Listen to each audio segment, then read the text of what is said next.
Hey everyone, welcome back to another video of this channel. आज की video में हम डिस्कस करने वाले हैं CSIR नेट सितंबर 2022 के पेपर को और आज की जो हमारी सेक्शन होगी वो होगी न्यूमेरिकल एनालिसिस। तो चलिए स्टार्ट करते हैं आज की वीडियो को। आज का जो हमारा क्वेश्चन है वो बेसिकली कुछ इस तरीके का है। सबसे पहली चीज हम इसमें कंसिडर करेंगे कि अल्फा जो है वो बराबर होगा 1 plus square root of 5 divided by 2 और साथ ही साथ बीटा जो है वो बराबर होगा 1 minus square root of 5 divided by 2। दूसरी चीज हम इसमें डिफाइन करेंगे एक सीक्वेंस नंबर्स की जो कि हमारी होगी Fn और इसे डिफाइन किया गया है कुछ इस तरीके से कि Fn जो है वो बराबर होगा अल्फा की पावर n माइनस बीटा की power n divided by alpha minus beta, जहाँ पे हमारा n इक्वल टू होगा 1, 2, 3 एंड सो ऑन। तीसरी चीज हमें इसमें ये दी गई है कि p जो है वो कैपिटल R से कैपिटल R की तरफ एक पॉलिनोमियल है जिसकी डिग्री एट मोस्ट 2 है और जो कि सैटिस्फाई कर रहा है इन तीनों कंडीशंस को। सबसे पहली कंडीशन ये है कि p ऑफ 1 जो है वो बराबर होगा f1 के। दूसरी कंडीशन ये है कि p ऑफ 3 जो है वो बराबर होगा f3 के और last but not the least तीसरी कंडीशन ये है कि p ऑफ 5 जो है वो बराबर होगा f5 के। और इसी के साथ ही इतनी ही चीजें हमें दी गई है इस क्वेश्चन के अंदर। अब इस क्वेश्चन में बेसिकली क्या है कि हमें कुछ स्टेटमेंट्स दी गई हैं और हमें बताना है कि उनमें से कौन कौन सी स्टेटमेंट जो है वो सही होगी और ये स्टेटमेंट जो है वो हमें दी गई है ऑप्शंस के रूप में। सबसे पहले हमें ऑप्शन ए में दिया गया है कि Fn जो है वो बराबर होगा Fn minus 1 plus Fn minus 2 के for all n greater than equal to 3। Option B में ये चीज दी गई है कि Fn जो है वो बराबर होगा Fn minus 1 plus 2 into Fn minus 2 for all n greater than equal to 5। Option C में हमें ये चीज दी गई है कि p ऑफ 7 जो है वो बराबर होगा 13 के और last but not the least हमें ऑप्शन डी में ये चीज दी गई है कि p ऑफ 7 जो है वो बराबर होगा 10 के। तो इस क्वेश्चन में बेसिकली क्या है कि हमें 4 ऑप्शंस दिए गए हैं और हमें बताना है कि इनमें से कौन कौन सा ऑप्शन जो है वो बिल्कुल सही होगा। और क्योंकि ये क्वेश्चन जो है वो हमें पूछा गया है पार्ट सी की सेक्शन के अंदर, तो इसका मतलब ये है कि इस क्वेश्चन में एक से ज्यादा आंसर सही हो सकता है। अब सवाल ये उठता है कि हम कैसे जो है इस क्वेश्चन को अप्रोच करेंगे। तो इसके लिए हम एक ही तरीका करेंगे कि हम हर एक ऑप्शन को जो है वो कंसिडर करेंगे 1 बाय 1 और जानने की कोशिश करेंगे कि कौन सा ऑप्शन जो है वो सही है और कौन सा ऑप्शन जो है वो गलत है। तो चलिए डिस्कस करते हैं इस क्वेश्चन के सॉल्यूशन के बारे में। सबसे पहले हम डिस्कस करेंगे हमारे ऑप्शन ए के बारे में जिसमें हमें ये चीज दी गई है Fn जो है वो बराबर होना चाहिए Fn minus 1 plus Fn minus 2 for all n greater than equal to 3। और इसके बारे में डिस्कस करने से पहले हम सबसे पहले कंसिडर करेंगे अल्फा और बीटा को ताकि हम कैलकुलेट कर सके कुछ चीजों को, जिसमें सबसे पहले हम कैलकुलेट करेंगे अल्फा इंटू बीटा और इसमें हम क्या करेंगे कि अल्फा को जो है वो मल्टीप्लाई करेंगे बीटा से जो कि बराबर होगा 1 माइनस 5 डिवाइडेड बाई 4 के विच इज इक्वल टू होगा माइनस 1 के बराबर। तो यहाँ से हमें ये चीज पता चल रही है कि अल्फा इंटू बीटा जो है वो बराबर होगा माइनस 1 के और यहाँ से भी हमें दो चीजें मिलेंगी। सबसे पहली चीज ये होगी कि अल्फा जो है वो बराबर होगा माइनस बीटा की पावर माइनस 1 और दूसरी चीज ये होगी कि बीटा जो है वो बराबर होगा माइनस अल्फा की पावर माइनस 1। इसके बाद हम दूसरी चीज ये कैलकुलेट करेंगे अल्फा स्क्वायर माइनस अल्फा जो कि बराबर होगा alpha into alpha minus 1 which is further equal to होगा 1 plus square root of 5 divided by 2 into bracket के अंदर होगा 1 plus square root of 5 divided by 2 minus 1। और जब हम इस चीज को सिंप्लीफाई करेंगे तो उसके बाद हमें मिलेगा 1। तो यहाँ से हम ये चीज कह पाएंगे कि अल्फा स्क्वायर माइनस अल्फा जो है वो बराबर होगा 1 के।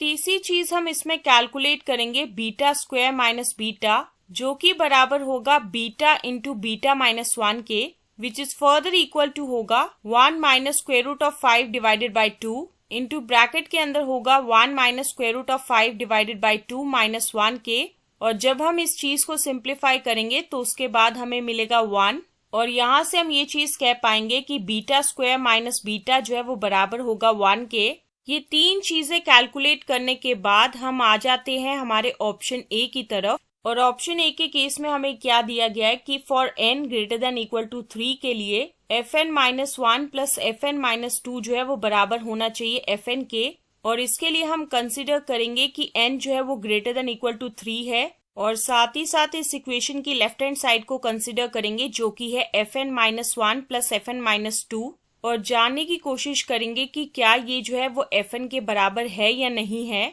और अगर तो ये fn के बराबर आ जाता है तो ऑटोमेटिकली हमारा ऑप्शन ए जो है वो बिल्कुल सही हो जाएगा। लेकिन अगर ये fn के बराबर नहीं आता है तो हम ये चीज कहेंगे कि हमारा ऑप्शन ए जो है वो बिल्कुल गलत होगा। और इस चीज को कैलकुलेट करने के लिए हमें पता होना चाहिए कि fn जो है वो बराबर है अल्फा की पावर n माइनस बीटा की power n divided by alpha minus beta के। और इसमें हम क्या करेंगे कि n की जगह लेंगे n-1 और साथ ही साथ n की जगह हम लेंगे n-2, ताकि हमें पता चल सके fn-1 और fn-2 की वैल्यू। और फिर उसके बाद हम इन दोनों को जो है ऐड करेंगे और हमें ये चीज मिलेगी। अब हम इन दोनों टर्म्स का जो है वो एलसीएम लेंगे, तो उसके बाद ये चीज जो है वो फर्दर कुछ इस तरीके की होगी। अल्फा की पावर n-1 माइनस बीटा की पावर n-1 प्लस अल्फा की पावर n-2 माइनस बीटा की power n-2 divided by alpha minus beta.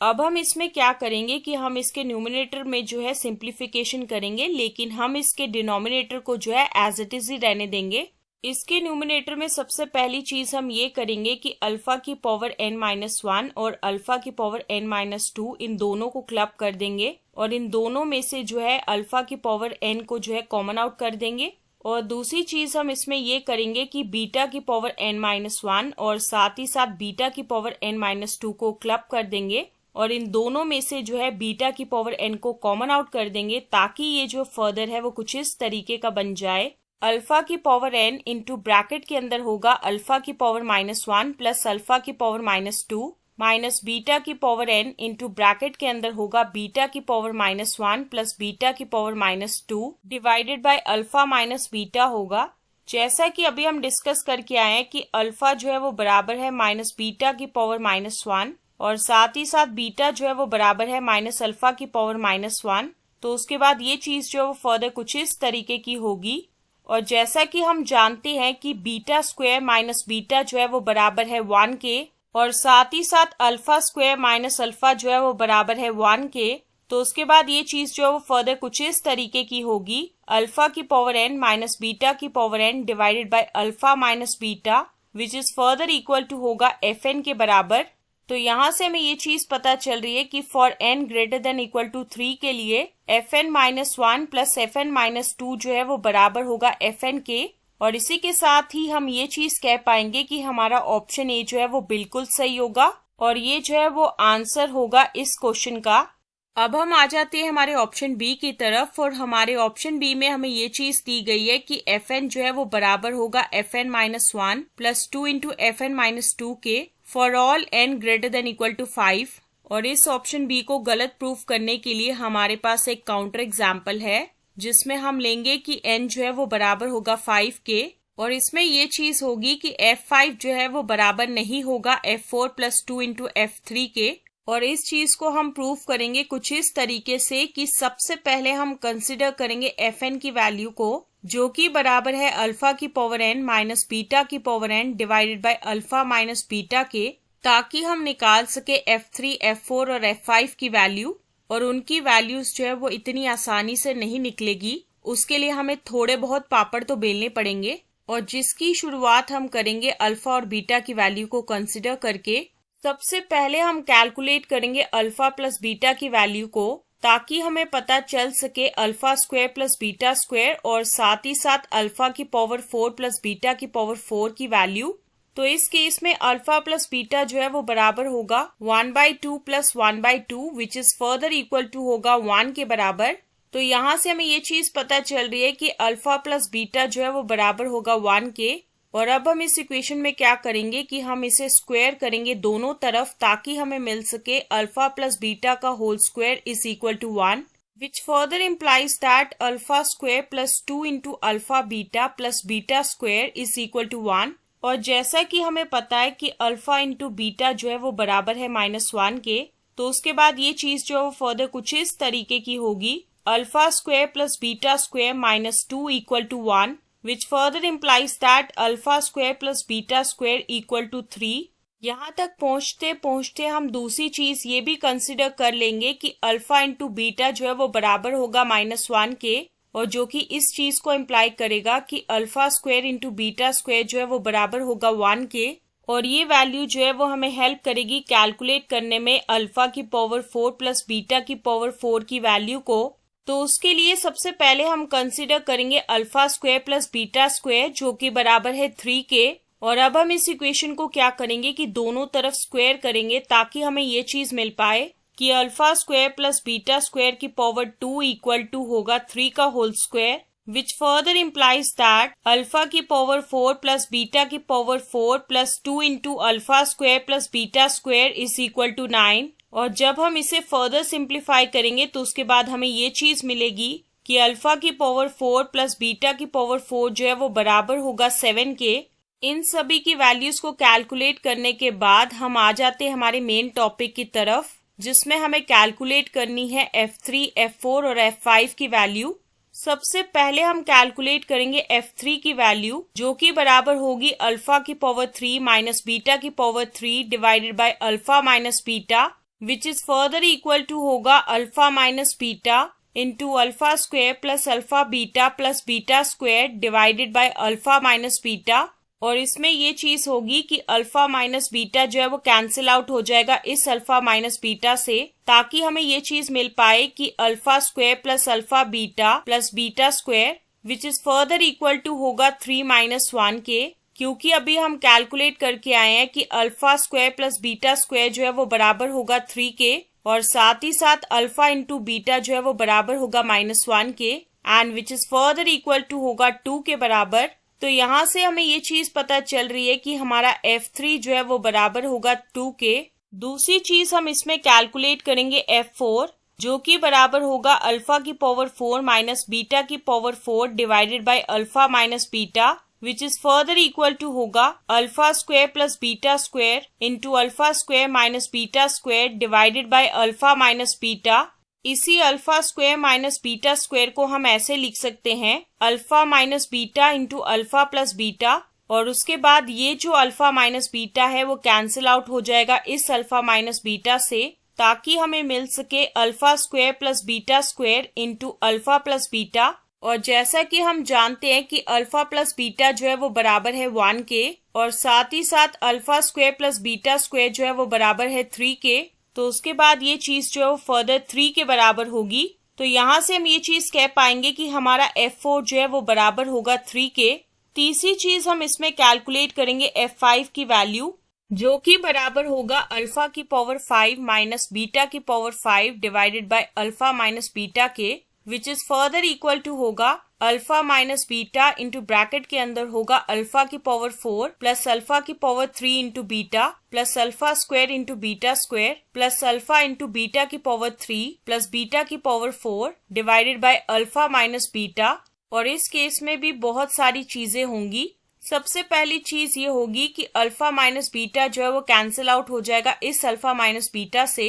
दूसरी चीज ये होगी कि अल्फा की पावर 4 प्लस बीटा की पावर 4 की हम वैल्यू लिखेंगे जो कि है 7 के बराबर। तीसरी चीज हम इसमें ये करेंगे कि alpha square into beta square की वैल्यू लिखेंगे जो कि है बराबर 1 के। और चौथी चीज हम ये करेंगे कि अल्फा की पावर 3 इंटू बीटा और साथ ही साथ अल्फा इंटू बीटा की पावर 3, इन दोनों को क्लब कर देंगे और इन दोनों में से कॉमन आउट करेंगे अल्फा इंटू बीटा को, ताकि हमें ये चीज मिल सके 7 + 1 plus alpha into beta into bracket के अंदर होगा alpha square plus beta square. और जैसा कि इस केस में हमें ये चीज पता है कि अल्फा इंटू बीटा जो है वो बराबर है -1 के, और साथ ही साथ alpha square plus beta square जो है वो बराबर है 3 के। तो उसके बाद ये चीज जो फर्दर कुछ इस तरीके की होगी 7 + 1 - 3 which is further equal to होगा 5 के बराबर। तो यहाँ से हमें ये चीज पता चल रही है कि हमारा F5 जो है वो बराबर है 5 के।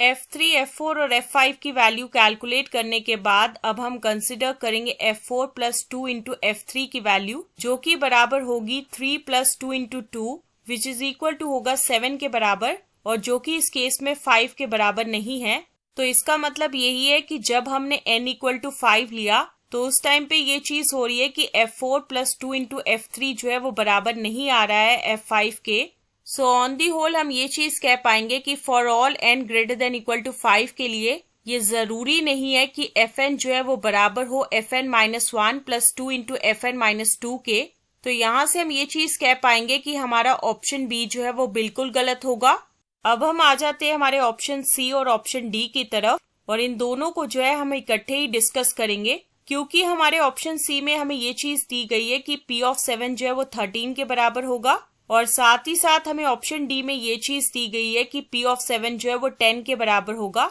और इस केस में p ऑफ 7 जो है वो एक ही वैल्यू ले सकता है, या तो वो 13 के बराबर होगा और या तो वो 10 के बराबर होगा। तो इसका मतलब ये है कि इन दोनों में से केवल एक ही ऑप्शन जो है वो सही हो सकता है।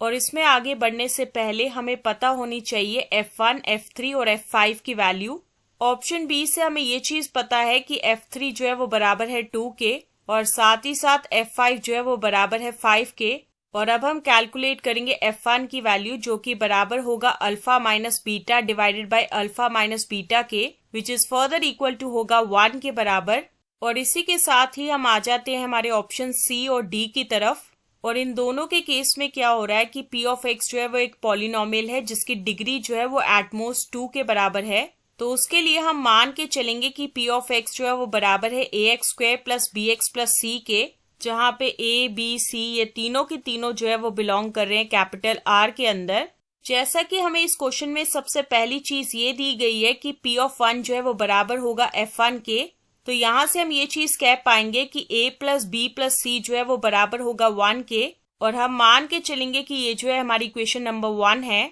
दूसरी चीज हमें इस क्वेश्चन में ये दी गई है कि p ऑफ 3 जो है वो बराबर है f3 के, जो कि फर्दर इस चीज को इम्प्लाई करेगा कि 9a plus 3b plus c जो है वो बराबर होगा 2 के, और हम मान के चलेंगे कि ये जो इक्वेशन नंबर 2 है। तीसरी चीज हमें इस क्वेश्चन में ये दी गई है कि p ऑफ 5 जो है वो बराबर होगा f5 के, और जो कि इस चीज को इम्प्लाई करेगा 25a plus 5b plus c जो है वो बराबर होगा 5 के, और हम मान के चलेंगे कि ये जो इक्वेशन नंबर 3 है। अब हम इसमें फर्दर कुछ इस तरीके से प्रोसीड करेंगे कि हम जान पाए a, b और c की वैल्यू को। जैसा कि अभी हम पिछली स्लाइड में डिस्कस करके आए हैं कि हमारे पास टोटल 3 इक्वेशंस बनेंगी, और इसके बाद हम जानने की कोशिश करेंगे कि हमारे a, b और c इन तीनों की वैल्यू होगी क्या। तो उसके लिए सबसे पहले हम सब्ट्रैक्ट करेंगे हमारी इक्वेशन 1 से इक्वेशन 2 को, ताकि हमें मिल सके कि 8b प्लस 2b जो है वो बराबर होगा 1 के। दूसरी चीज हम ये करेंगे कि हम सब्ट्रैक्ट करेंगे हमारी इक्वेशन 1 को इक्वेशन 3 से,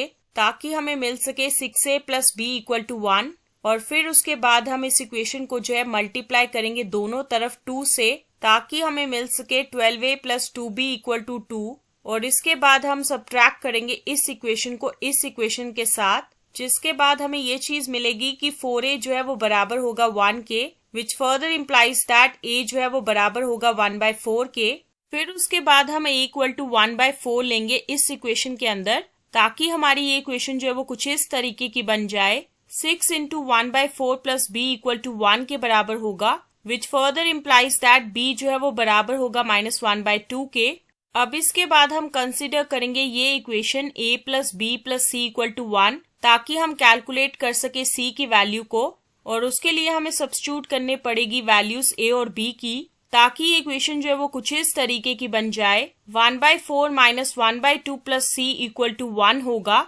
विच फर्दर इम्प्लाइज दैट c जो है वो बराबर होगा 1 प्लस 1/4 के, which is further equal to होगा 5/4 के बराबर। तो यहाँ से हमें ये चीज पता चल रही है कि हमारा a जो है वो बराबर है 1/4 के, b जो है वो बराबर है -1/2 के, और साथ ही साथ c जो है वो बराबर है 5/4 के। और जिसके बाद हमारा p ऑफ x जो है वो बराबर होगा 1/4 into x square minus x/2 plus 5/4 के। p ऑफ x की वैल्यू को कैलकुलेट करने के बाद अब हम कैलकुलेट करेंगे p ऑफ 7 की वैल्यू, जो कि मेन टारगेट है हमारे इस क्वेश्चन का, और जिसके लिए हम ये चीज करेंगे कि p ऑफ x में x की जगह 7 लेंगे, ताकि हमें मिल सके p ऑफ 7 की बराबर होगा 49 डिवाइडेड बाय 4 माइनस 7/2 प्लस 5/4 के, which is further equal to होगा 40 डिवाइडेड बाय 4, जो कि फर्दर बराबर होगा 10 के। तो यहाँ से हमें ये चीज पता चल रही है कि हमारा P ऑफ 7 जो है वो बराबर है 10 के, और ये बात जो है वो मैच कर रही है हमारे ऑप्शन डी से। तो इसी वजह से जो है हमारा ऑप्शन डी जो है वो बिल्कुल सही होगा। और इसी के साथ ही एक और चीज होगी कि हमारा ऑप्शन सी जो है वो गलत हो जाएगा। अब हम आ जाते हैं इस क्वेश्चन के ऑप्शंस की तरफ, और क्योंकि हमने इस क्वेश्चन के हर एक ऑप्शन को जो है वो डिस्कस कर लिया है, तो अब आपके सामने इस क्वेश्चन की एक क्लियर पिक्चर बन चुकी होगी। और जिस पिक्चर में ये चीज हो रही है कि हमारे ऑप्शंस बी और सी ये दोनों के दोनों जो है वो गलत होंगे, और साथ ही साथ ये चीज होगी कि हमारे ऑप्शंस ए और डी ये दोनों के दोनों जो है वो बिल्कुल सही होंगे, और ये जो है वो आंसर होंगे इस क्वेश्चन के। और इस क्वेश्चन के सोल्यूशन के साथ ही हम एंड करते हैं आज की वीडियो को, और मिलेंगे नेक्स्ट वीडियो में नए क्वेश्चन के साथ। So stay tuned for the next video.